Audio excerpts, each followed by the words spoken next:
আজকে দেখো বন্ধুরা, আমি কি চুলা রান্না করছি। লার্কির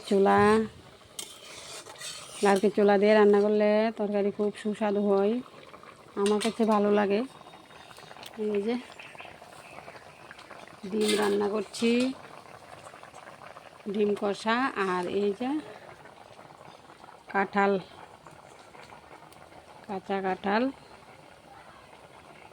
এখানে ভেজে রাখলাম। এখানে এগুলিকে কষিয়ে রান্না করব। এই যে কাঁঠালের তরকারি এখন বসাই দেব।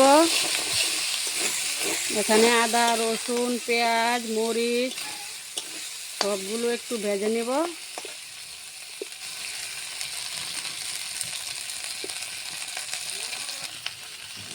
মশলাগুলি ভাজা হয়ে গেছে, তারপরে আমি এগুলি কাঁঠালগুলি দিয়ে দিছি। তারপরে আর একটু ভেজে জল দিয়ে দেব।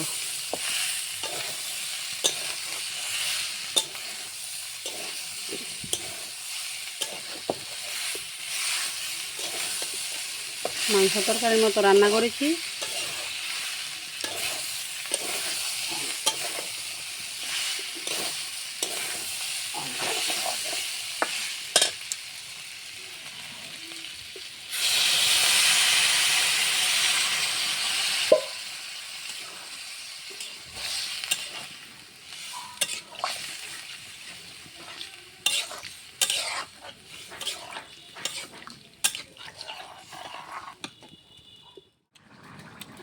আমার ডিম কষা হয়ে গেল, আর এই কাঁঠালের তরকারিও হয়ে গেল। এখন নামিয়ে ফেলবো।